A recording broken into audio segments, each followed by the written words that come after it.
अस्सलाम वालेकुम, कैसी हैं आप सब? उम्मीद करती हूँ खैरियत से होंगी। Welcome to my channel. अगर अभी तक आप लोगों ने मेरे चैनल को लाइक सब्सक्राइब नहीं किया तो जल्दी से लाइक सब्सक्राइब कर दें, किस चीज़ की देरी है। मैं आप लोगों के लिए लाती रहती हूँ हमेशा बेहतरीन से आइडियाज़, हैक्स, टिप और ट्रिक्स। तो चलें वीडियो शुरू करते हैं, लंबी चौड़ी बातें करेंगे बाद में। तो टिप नंबर 1, गाजर हम लोग को जो है अक्सर छीलने में परेशानी होती है और मैंने आप लोगों को इससे भी पहले 2-3 आइडियाज़ दिए हैं गाजर छीलने के, बहुत ही ईज़ी तरीके बता चुकी हूँ और वीडियोज़ में। अगर आपने वो वीडियोज़ अभी तक नहीं देखी तो जाके देखें, ठीक है? तो मैं आपको बताऊँगी कि जो गाजर है उसका छिलका यानी कि जो उसके किस तरह से उतार सकते हैं बहुत आसानी से और उसको ग्रेट किस तरह कर सकते हैं।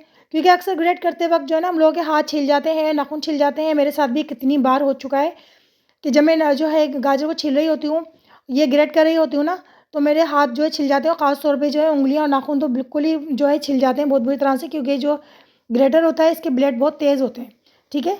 तो आपको बहुत सिंपल सी टिप बता रही हूँ, आपने क्या करना है जब भी गाजर, मूली, आलू या कोई भी आपको प्याज़ ग्रेट करनी हो तो आपने वो ट्रिक आज़मानी है जो मैं अभी आपको बताऊँगी।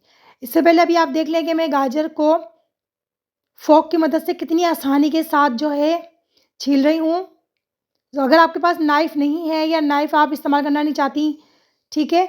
गाजरें ज़्यादा हैं और ज़्यादा लोग छीलना चाहते हैं घर में, तो एक-एक फ़ोर्क सब पकड़ लें और फ़ोर्क से बआसानी जो है आप गाजर को छील सकती हैं। जैसा कि मैं आप लोगों को लाइव दिखा रही हूँ, ये देख सकते हैं आप लोग। सेकंडों के अंदर जो है गाजर छिल जाती है फ़ोर्क से, बल्कि छुरी से इतनी आसानी से नहीं छिलती, जितनी आसानी से फ़ोर्क से छिल जाती है, ठीक है? और ये ज़्यादा वेस्ट भी नहीं होती। छुरी से अक्सर हम लोग जब छीलते हैं ना, तो गाजर कटती ज़्यादा है, वेस्ट बहुत होती है। तो ये देखें सिर्फ वेस्टेज इसकी हुई है, ये देखें जो ऊपर-ऊपर के इसके छिलके थे ना गाजर के, बस वही उतरे हैं, ठीक है? तो एक टिप तो ये है, मैं आपको एक टिप के अंदर 2 टिपें बता रही हूँ। अच्छा, गाजर छीलने के बाद जो इसके अंदर जो मोटे-मोटे से काले-काले निशान होते हैं ना गाजरों में, वो भी आप इसको बहुत आसानी से रिमूव कर सकती हैं फ़ोर्क की मदद से, इस तरह जैसे मैं आप लोगों को दिखा रही हूँ, ठीक है?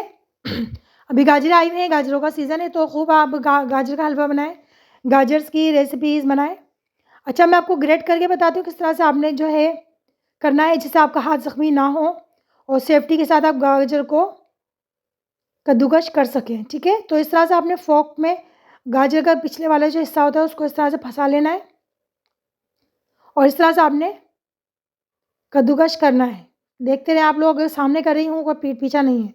तो आई होप आपको ये टिप पसंद आई होंगी। मैंने एक टिप के अंदर यानी कि एक क्लिप के अंदर आपको 2-3 टिप्स दे दी, ठीक है?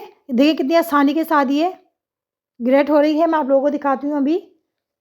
इससे आपका हाथ ज़ख्मी नहीं होगा, आप आसानी से बेतहाशा गाजरों को ग्रेट कर सकती हैं। तो आई होप आपको टिप पसंद आई होगी। टिप नंबर 2, अक्सर हम लोग कहीं जाते आते हैं और हम लेट नाइट भी आते हैं और हम लोग जो घर की मेन दरवाजे की जो मेन डोर की चाबी होती है वो हम बैग में डाल देते हैं ऐसे ही, और हम उसको भी दरवाजे पे खड़े होके बहुत परेशान होते हैं, ढूँढते हैं, लेकिन वो मिलती नहीं, क्योंकि बैग के अंदर इतना सामान ठुसा होता है बाज़ दफ़ा कि चाबी मिलती ही नहीं है और वो ऐसा लगता है जैसे गुम हो गई है या मिलेगी नहीं और बहुत परेशानी होती है। तो इसी तरह मेरे साथ भी कितनी बार हो चुका है, ये देखें। क्योंकि जो बैग होते हैं उसमें अक्सर ज़्यादा ही सामान होता है, जब हम कहीं जाते आते हैं तो हम जब ज़्यादा ही सामान रखते हैं तो बहुत मुश्किल से चाबी मिलती है। जैसे देखें अभी कितनी देर में मुझे ये चाबी मिली है। तो मैं आपको एक आसान सा हल बताने वाली हूँ, बहुत ही सिंपल सा। घर घर में जो पौनी तो होती है, ठीक है? आपने लेनी है पौनी। मैं गेटिस भी ले सकती थी, लेकिन मैं गेटिस नहीं लूँगी, गेटिस जो है वो टूट भी सकता है, तो इसलिए आपने पौनी लेनी है, ठीक है? पौनी में आपने क्या करना है, इस तरह से आपने ये जो घर की जो मेन डोर की है ना, ये जो भी आपको की जो आपकी बहुत ख़ास है, उसको आपने इस तरह से पौनी के अंदर लगा दें, इस तरह से गिठा मान लें। इससे क्या होगा कि आपकी जो कीज़ होती है ना, वो महफूज़ हो जाएँगी। लेकिन मैं अभी आपको बताती हूँ कि आपने करना क्या है, ठीक है? इस तरह से हमने कीज़ के अंदर जो है पौनी तो बाँध ली है। अब उस पौनी का हम दूसरा वाला जो सिरा है ना, वो हमने जो बैग है, जो हम ज़्यादा यूज़ में रखते हैं या बाहर लेके हम जा रहे हैं, जिस बैग को भी हम साथ लेके जा रहे हैं ना, उस बैग के अंदर जो है इस तरह से पॉकेट होते हैं, छोटे-छोटे पाउच होते हैं बने हुए, लेकिन हमने उसके अंदर नहीं लगाना, ठीक है? हमें जो बाहर जो होता है ना, जो जिस पे ये स्टेप लगते हैं, ये देखें, इस तरह के लॉक से बने होते हैं बैग के बाहर। ये हैंडल के होते हैं, हैंडल लॉक कहलाते हैं, यानी कि जो उसके बस स्टेप लटकाते हैं ना हम लोग, जो हम टाँगते हैं बैग को, वो जहाँ पे हमने चाबी को इस तरह से हैंग करना है, इस तरह से अच्छी तरह से, ये देखें, ठीक है? कितना आसान है, इसको आप खोल भी सकती हैं और इसको आप जितनी बार चाहेंगी आसानी से खुल भी जाएगा और आसानी से ये लग भी जाएगा। और इसको आप क्या करना है, बेग के अंदर आप इस तरह से कन्वर्ट कर दें, ये इस तरह से। ठीक है, मैंने बेग के अंदर इसको इस तरह से डाल दिया की को, और मैं जिप लगा दूंगी। ये देखें, चाबी भी अंदर चली गई और हमें बआसानी अब चाबी मिल जाएगी, परेशानी हमें उठानी नहीं पड़ेगी। तो आई होप आपको ये टिप भी पसंद आई होगी। टिप नंबर 3, अक्सर हमारी जो आर्टिफिशियल ज्वेलरी होती है तो वो काली हो जाती है और हम चाहते हैं कि वो सही रहे और हम उसको मज़ीद और पहनना चाहते हैं। लेकिन बाज़ दफ़ा ऐसा होता है कि बहुत सी आर्टिफिशियल ज्वेलरी एक दो बार पहनो और बस वो काली हो जाती है और फिर हम उसको फेंक देते हैं या बेकार समझ के इधर उधर कोनों पर डाल देते हैं कि अब तो ये किसी काम की नहीं रही। जाहिर सी बात है, जब वो काली हो जाएगी तो किसी काम की ही नहीं रहेगी। तो आज मैं आपको बहुत ही ज़बरदस्त सी टिप बताने वाली हूँ कि आर्टिफिशियल ज्वेलरी को आपने किस तरह से वापस पहले जैसा करना है। तो आपने एक बर्तन लेना है, उसके अंदर आपने जो है टूथपेस्ट को डालना है। इतना टूथपेस्ट डालिएगा जितनी आपकी ज्वेलरी हो उसके हिसाब से ही, ठीक है। तो मेरे पास सिर्फ एक रिंग है और मैं बालियाँ हैं, तो मैं उसके हिसाब से थोड़ा सा टूथपेस्ट ले रही हूँ। ठीक है, बहुत ही ज़बरदस्त टिप है। अभी मैं आपको दिखाऊंगी कि कितनी डलनेस है ज्वेलरी के अंदर। और हमने इसके अंदर पानी ऐड कर दिया है ज़रा सा, ठीक है। टूथपेस्ट के अंदर हमने पानी ऐड किया है और अब मैं इसको मिक्स कर लूँगी। मैं इसको हाथ की मदद से ही मिक्स करती हूँ। ये देखिए, मैंने उठा लिया इसको और मैं इसको हाथों की मदद से यानी कि उंगलियों की मदद से ही इसको मिक्स कर लूँगी। थोड़ी सी क्वांटिटी है, ज़्यादा तो है नहीं, ठीक है। अभी मैं आपको दिखाऊंगी कितनी ज़बरदस्त इसका रिजल्ट आएगा। टूथपेस्ट इसके अंदर अच्छी तरह से हमने पानी में यानी कि मिक्स हो जाए अच्छी तरह से टूथपेस्ट। अब इसके अंदर जो हमने ज्वेलरी डाल दी है, ये देखें। अब हमने क्या करना है, एक ब्रश लेना है, कोई भी पुराना सा ब्रश लेना है या भले जो आप यूज़ करती हैं ब्रश वही ले लें, क्योंकि कोई गंदा चीज़ तो ये है ही नहीं, टूथपेस्ट ही है और पानी है, ज़्यादा कुछ नहीं है। अब हमने ब्रश के ऊपर जो है ट्यूब और पानी को लगाना है और उससे हमने अच्छी तरह से ज्वेलरी को रगड़ना है, जैसे मैं रगड़ रही हूँ।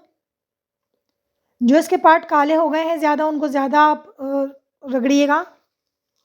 ये देखें, अंदर से भी मैं साफ़ कर रही हूँ रिंग को, ठीक है। बहुत अच्छी तरह से आपने 3 से 4 सेकंड तक आपने इस तरह से मुसलसल सफाई करनी है ज्वेलरी की, चाहे कोई सी भी ज्वेलरी हो। तो इस देखिए, मैंने इसको कर लिया है। अब मैं एयर रिंग को साफ़ कर रही हूँ।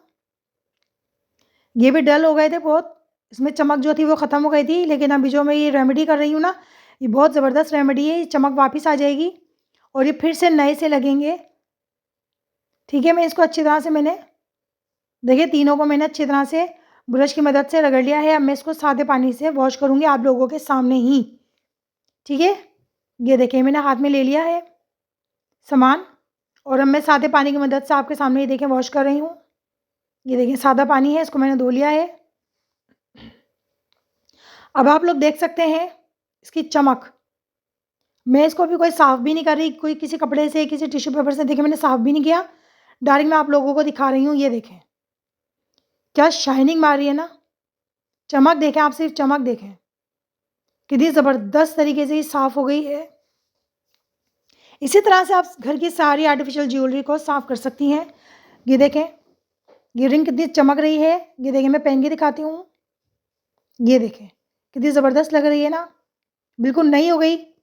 और ये ईयर रिंग भी देखें कितने शाइनिंग मार रहे हैं। ये देखें कितना चमक रहे हैं। सिर्फ एक टूथपेस्ट और पानी ने इनको न्यू कर दिया है वापस से। तो आई होप आपको टिप पसंद आई होगी। टिप नंबर 4, अक्सर हमारे पास टूथपेस्ट के जो खाली ट्यूब्स होती हैं हम उनको फेंक देते हैं, लेकिन आज से आप मत फेंकिएगा। फेस वॉश हो या टूथपेस्ट के ट्यूब हो, उनको आपने संभाल के रखना है, क्योंकि हम इनको यूज़ जो हो जाती है ना, इसके अंदर ख़त्म हो जाती है ट्यूब, लेकिन फिर भी इसके अंदर कहीं ना कहीं किसी कोने में ट्यूब फेस वॉश रहता ही है। तो देखिए, मैं अभी एक बर्तन ले लिया है, मैंने बाउल ले लिया है और ये मैंने कैंची ली है। ये देखिए, मैं अब इनको कट करके दिखाती हूँ। ये बिल्कुल मैंने इसके अंदर से दबा दबा के जो है ना टूथपेस्ट निकाल लिया था।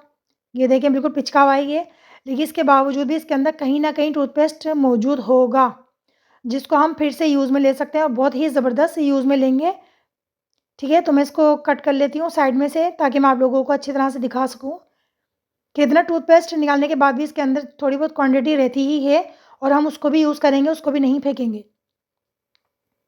ये देखें, ये मैंने यहाँ से कट कर लिया है। ये देखें कितनी सारी ट्यूब है ना अंदर। ये देखें, मैं नीचे से भी कट कर लेती हूँ। ये देखें, ये मैंने आपको खोल के दिखा रही हूँ, इसके अंदर कितनी सारी क्वांटिटी अभी भी टूथपेस्ट की है। ठीक है, इतनी क्वांटिटी नहीं है कि हम इससे ब्रश कर सकें, लेकिन इतनी क्वांटिटी है जिस काम के लिए हम ये यूज़ करेंगे वो काम तो आसानी से हो जाएगा। अच्छा, ये देखें मैं फेस वॉश को भी कट कर रही हूँ। ये देख लें अच्छी तरह से। अच्छा, इसको मैंने फेस वॉश के अंदर ना पानी डाल डाल के इसको अच्छी तरह से यूज़ कर चुकी हूँ पहले ही। तो इसके अंदर आपको ये पानी जो नज़र आ रहा है ना थोड़ा बहुत, ये वही है, लेकिन अंदर थोड़ा बहुत फेस वॉश भी मौजूद है। ये देख सकते हैं आप लोग पानी के साथ। इसको भी हम यूज़ करेंगे, इसको भी हम नहीं फेंकेंगे। अब हमने क्या करना है, सादा टिश्यू पेपर लेना है इस तरह से। अब आप सोच रहे होंगे टिश्यू पेपर से इसका क्या ताल्लुक़ है, तो मैं अभी आपको बता रही हूँ। ये देखें, ये फेस वॉश मैंने ले लिया है टिश्यू पेपर के अंदर, जितना भी क्वांटिटी थी मैं उसको रगड़ रगड़ के निकाल लेती हूँ टिश्यू पेपर पे। और इस तरह से ये जो ट्यूब है इसको भी मैं ले लेती हूँ। अच्छा, मैं आपको बता दूँ, ज़रूरी नहीं है कि दोनों ही चीज़ें हों, इसमें से एक चीज़ भी होगी तो दो एक भी काम में आएगी। मेरे पास दोनों थी तो दोनों मैंने ले ली, यानी कि फेस वॉश भी और टूथपेस्ट भी। आपके पास एक चीज़ हो तो वो भी यही काम करेगी जो मैं कर रही हूँ। अक्सर हम लोगों के पास जो होते हैं स्विच बोर्ड होते हैं वो गंदे हो जाते हैं, उसके आसपास का जो एरिया होता है दीवार का वो बहुत गंदा हो जाता है, हाथ लग लग के। देखें कितना गंदा हो गया है, कितने निशान नज़र आ रहे हैं आपको। स्विच बोर्ड पे भी अलग निशान है, और ये जो प्लग लगा हुआ है इसको मैं निकाल नहीं सकती क्योंकि इससे मेरी मोबाइल की लाइट जल रही है। तो ये देखें मैं इसको स्विच बोर्ड को साफ़ कर रही हूँ इस टिश्यू पेपर से। स्विच बोर्ड जो है उसके ऊपर जो निशान पड़ जाते हैं गंदे गंदे, जो जरासीम वो लगते हैं हमारे हाथों के, वो सब इससे साफ़ हो जाएंगे। मैं इसकी जो है दीवार भी साफ़ कर रही हूँ, स्विच बोर्ड भी साफ़ कर रही हूँ। देखते रहें आप लोग अच्छी तरह से। कोई भी चीज़ बेकार नहीं होती है, हर चीज़ को हम यूज़ करने का तरीका आना चाहिए बस। मैं हमेशा आप लोगों को वही चीज़ें बताती हूँ जो ज़ीरो कॉस्ट पर होती हैं, जो घर में चीज़ें मौजूद होती हैं। मैं आप लोगों को बिल्कुल डिफरेंट टिप्स, ट्रिक्स और आइडियाज़ देती रहती हूँ, और डिफरेंट डिफरेंट हैक बताती हूँ, शायद आपको कोई बताता हो। मेरे बिल्कुल डिफरेंट होते हैं क्योंकि ये सब चीज़ें वो होती हैं जो मैं घर में खुद करती हूँ। ठीक है, तो ये देखें बार बार जो है प्लग हिल रहा है ना, तो लाइट बंद हो रही है, ऑन हो रही है, तो इससे आप परेशान मत होइएगा। ये देखें ये बिल्कुल साफ़ हो गई है दीवार। टिप नंबर 5, हमने बॉटल्स लेनी है इस तरह की, और हमने जो बॉटल्स खाली होनी होती है ना उन्हें फेंकना नहीं है, उनको इस्तेमाल में लेना है। तो उनको आप रख लिया करें, क्योंकि अक्सर मैं आप लोगों के साथ इस तरह की जो टिप्स और आइडियाज़ होते हैं वो शेयर करती रहती हूँ। तो आप आज से कोई भी बॉटल्स को फेंकिएगा मत, ठीक है। तो मैंने ये बॉटल ली है और इसको मैं ऊपर वाला जो हिस्सा है ना, ये वाला हिस्सा यहाँ से मैं कट कर लूँगी और नीचे से ये कट करूँगी। बीच वाला हिस्सा मुझे यूज़ में नहीं लेना, तो मैं नाइफ़ से कट करूँगी, क्योंकि आप लोगों को मालूम है नाइफ़ को मैं घर में ही तेज़ करती रहती हूँ। और ये भी मैंने आपके साथ कितनी बार शेयर कर चुकी हूँ हर वीडियो में, कि मेरी नाइफ़ बहुत ज़्यादा तेज़ होती है, ब्लेड से भी ज़्यादा तेज़ होती है। ये देख सकते हैं आप लोग। ये वीडियो भी मैंने बना के डाली थी इसकी टिप भी, कि मैं नाइफ़ को किस तरह से तेज़ करती हूँ, ठीक है। तो मैं नाइफ़ से बहुत सारी चीज़ें कट कर लेती हूँ, बहुत ही ज़बरदस्त मेरी नाइफ़ की धार होती है। अच्छा, ये मैंने कट कर लिए हैं दोनों हिस्से, और मैं अब इसको कैंची से क्लियर करूँगी ताकि हमारा हाथ ना कटे, और टेढ़ा-मेढ़ा जो ये कटा है वो बिल्कुल लेवल में हो जाए, ठीक है। ये देखें, इसको मैं लेवल कर रही हूँ। नीचे का हमने बॉटल का ये एरिया काट लिया है हिस्सा, और ऊपर का ये बॉटल का जो ऊपर वाला पार्ट था इसको भी मैंने कट कर लिया है। इसको भी मैं कैंची से क्लियर करूँगी, एक जैसा करूँगी कि ये एक जैसा हो जाए। ये देखें, और ये बहुत ही ज़बरदस्त सा जो है एक ऑर्गेनाइज़र बनाने जा रही हूँ मैं। अगर आप बाज़ार से ये लेंगे तो बहुत महंगी पड़ती हैं। अभी मैं आपको बताऊँगी कि हमने इसका करना क्या है। खाली बोतलों से इतना ज़बरदस्त मैं क्या बनाने वाली हूँ, ये देखें।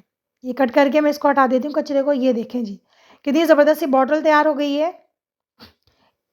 इसको आप टेप लगाएँ। ये देखिए मैंने 3 बॉटल तैयार करी हैं फालतू वेस्टेज वाली बोतलों से, और इसके अंदर मैंने भर दिए हैं जी अपने घर की सारी दालें। जी हाँ, ये देखें, ये मैंने इसके अंदर क्या भरा है, ये देखिए, ये मेरा ओरिगानो है, मेरी मसूर की दाल है, और जो-जो इसके अंदर आपको भरना है, छोले, दालें, जो-जो आपको चीज़ें भरनी है, वो आप इसमें भर सकती हैं। और आराम से इसका कैप खोलें और अपनी दाल निकालें और इसको वापस कैप लगा दें। इससे क्या होगा, आपकी दालों में सीम भी नहीं आएगी, आपकी दालें भी फ्रेश रहेंगी, कीड़ा भी नहीं लगेगा, और आप आसानी से देख सकेंगी कि आपकी कौन-सी जगह पे दाल रखी हुई है और कौन-सी दाल है, तो आप आसानी से उसको यूज़ कर सकेंगी। तो आई होप आपको ये टिप भी पसंद आई होगी। ज़ीरो कॉस्ट पर आपने ये बॉटल्स बनानी है। ये बाज़ार से अगर आप लेने जाएँगी ना सेट, तो ये 2-2.5 हज़ार से कम का सेट नहीं मिलेगा आपको। तो आई होप आपको टिप पसंद आई होगी। टिप नंबर 6, एक खाली बोतल लेनी है आपने इस तरह से, और इसका ये रैपर है ना वो मैं उतार देती हूँ, और नीचे से हमने ये पार्ट कट करना है और ऊपर से भी हमने पार्ट कट करना है, और बीच वाला हमने बॉटल का हिस्सा नहीं लेना। तो ये देखिए मैंने कट करके ऊपर वाला पोर्शन भी निकाल लिया है और नीचे वाला बॉटल का हिस्सा भी ले लिया है। और अब हम इसमें ऊपर वाला जो हिस्सा है ना बॉटल का, जहाँ कैप लगाते हैं वहाँ पे हमने सुराख करने हैं बारीक बारीक। ठीक है, तो ये देखें मैंने जो है बॉटल के ऊपर वाला जो हिस्सा था ना उसमें सुराख कर लिए हैं। ये देखें इस तरह से, बिल्कुल बारीक मत कीजिएगा, यानी कि थोड़े चौड़े होने चाहिए। मैंने जो है कैंची की मदद से, जो छोटी वाली नाइफ है ना मेरे पास, मैंने उसकी मदद से इसमें छेद की है। अच्छा, अब मैंने जो है नीचे वाला जो इसका हिस्सा था ना बॉटल का, उसमें मैंने नमक डाल दिया है। ठीक है, इस तरह से नमक लेना है आप लोगों ने। और इसके अंदर मैं क्या डाल रही हूँ, तंबाकू डाल रही हूँ। देखें तंबाकू है, और इसके अंदर मैं 4 से 5 लौंगे पीस के इसी में ऐड कर दिए। ठीक है, 4 से 5 लौंगे और तंबाकू ये मैं नमक के अंदर ऐड कर रही हूँ। ठीक है, इसको अच्छी तरह से मिक्स कर दें आप। अभी एक चीज़ और जाएगी, इसके अंदर जाएगा पाउडर। कोई सा भी आप टेलगम पाउडर ले लीजिएगा। ठीक है, वो टेलगम पाउडर आप इसमें ऐड कर दें थोड़ा सा। ये देखें, कम क्वांटिटी में कीजिएगा, इतनी मोनोटोनो मत डालिएगा, बस कम क्वांटिटी में कीजिएगा। यानी कि नमक ज़्यादा हो उससे थोड़ा कम लौंग, और तंबाकू हो और उससे भी कम पाउडर हो, टेलगम पाउडर। अब हमने इन सब चीज़ों को, चारों चीज़ों को मिक्स कर लिया है अच्छी तरह से। ये देखें, अब मैं बॉटल को ऊपर से बंद कर दूँगी। अब आपने इसका क्या करना है मैं बताती हूँ। अब आपने इसका क्या करना है, आपने इसको रखना है कमरे के अंदर। अब आप इसको कमरे के अंदर रखें, मैं इसका कैप लगा देती हूँ। इसको कमरे में रखेंगे तो आपके कमरे में मच्छर नहीं आएंगे, क्योंकि सर्दियों में जो है ठंडा मौसम शुरू हो गया है और मच्छर बहुत आते हैं, और पंखे भी कम चलते हैं तो मच्छर और ज़्यादा काटते हैं, तंग करते हैं। तो ये बेहतरीन टिप है। आपने क्या करना है, अपने कमरे के किसी भी कोने में, किसी भी जगह पे आपने ये रख देना है। इससे मच्छर मक्खियाँ बिल्कुल नहीं आएंगी, और जो हमने इसे पाउडर डाला है उसकी खुशबू जो है वो पूरे कमरे में महकती रहेगी। आप चाहें तो इसको वॉशरूम में भी रख सकती हैं, वॉशरूम में भी खुशबू आएगी और बदबू नहीं आएगी, और मच्छर मक्खियाँ कीड़े मकोड़े इससे दूर रहेंगे, वॉशरूम से और आपके कमरों से। तो आई होप आपको ये टिप पसंद आई होगी। टिप नंबर 7, अक्सर हम लोग हरी मिर्चें लेकर आते हैं, और हरी मिर्चें देखें, आपको पता है सब्जियां आजकल कितनी महंगी हो गई हैं। कोई भी चीज़ ख़राब हो जाती है तो बड़ा दिल दुखता है। तो हमने क्या करना है, हरी मिर्चें लानी है, और इस तरह से देखिए मुरझा जाती हैं हरी मिर्चें, ख़राब होना शुरू हो जाती हैं 1 से 2 दिन में ही, चाहे फ्रिज में रखो या बाहर रखो। तो मैं आपको एक बेहतरीन सा आइडिया देती हूँ कि आपने क्या करना है, पहले हरी मिर्चें लेकर आए, और हरी मिर्चों की डंडी है ना पीछे वाली, इसको उतार दें। सब मिर्चों की डंडियाँ तोड़ के हटा दें, क्योंकि जो डंडी अगर मिर्चों के साथ लगी रहेगी ना तो मिर्चें उतनी जल्दी ही ख़राब होती हैं और गल सड़ जाती हैं। अगर आपको हरी मिर्चों की लाइफ को बढ़ाना है तो उनकी डंडियाँ उतार के रखा करें, और लाइफ को बढ़ाना है और फ्रेश रखना है हरी भरी, तो इसके अंदर आपने क्या करना है वो मैं अभी आपको बताती हूँ। हंडी देखिए, मैं इसकी जो है डंडियाँ तोड़ दी हैं हरी मिर्चों की। अब इसके अंदर मैं क्या करूँगी, ज़रा सा हरी मिर्चों में घी लगा दूँगी। घी, अगर आपके पास घी नहीं है, कुकिंग ऑयल है, तो आप कुकिंग ऑयल को भी यूज़ कर सकती हैं, कोई मसला नहीं, लेकिन अगर आप घी लगाएंगी तो ज़्यादा अच्छा होगा। ये देखिए मैंने घी को अच्छी तरह से सारी मिर्चों के ऊपर इस तरह से मसल दिया है। ठीक है, इससे क्या होगा कि आपकी हरी मिर्चें जो है लॉन्ग टाइम तक चलेंगी, फ्रेश रहेंगी, इसमें खुशबू रहेगी, और ये ख़राब नहीं होंगी, गलेंगी सड़ेंगी नहीं। 1 महीने तक आप इसको फ्रिज में भी रख सकती हैं, और 2 हफ्ते तक आप इसको बाहर बाहर फ्रिज के बगैर भी रख सकती हैं। इससे क्या होगा कि आपकी मिर्चें ख़राब नहीं होंगी। तो आई होप आपको ये टिप भी पसंद आई होगी। ठीक है, अब आपने क्या करना है, इसको किसी एयर टाइट कंटेनर के अंदर रखें। इसके अंदर एयर टाइट कंटेनर से क्या होता है कि इसके अंदर अगर आप रख के फ्रिज में रखेंगी ना तो 1 महीने तक आपकी मिर्चें बिल्कुल फ्रेश रहेंगी, जैसे आप आज ही मार्केट से लेकर आई हैं। और अगर आप इसको बाहर रखना चाहती हैं, फ्रिज में रखना नहीं चाहती हैं, या आपके घर में फ्रिज नहीं है, तो आप इसको बाहर भी रख सकती हैं। 2 हफ्ते तक ये बिल्कुल फ्रेश रहेगी और बिल्कुल ताज़ा रहेगी। मेरे हाथ से रुड़क गया बहरहाल आई होप आपको ये टिप पसंद आई होगी। पसंद आई है तो जल्दी से लाइक सब्सक्राइब कर दें मेरे चैनल को, तो आगे आने वाली वीडियो के नोटिफिकेशन आप लोगों तक पहुंचते रहें। तो नेक्स्ट वीडियो तक के लिए मुझे इजाज़त दीजिए। अल्लाह हाफिज़।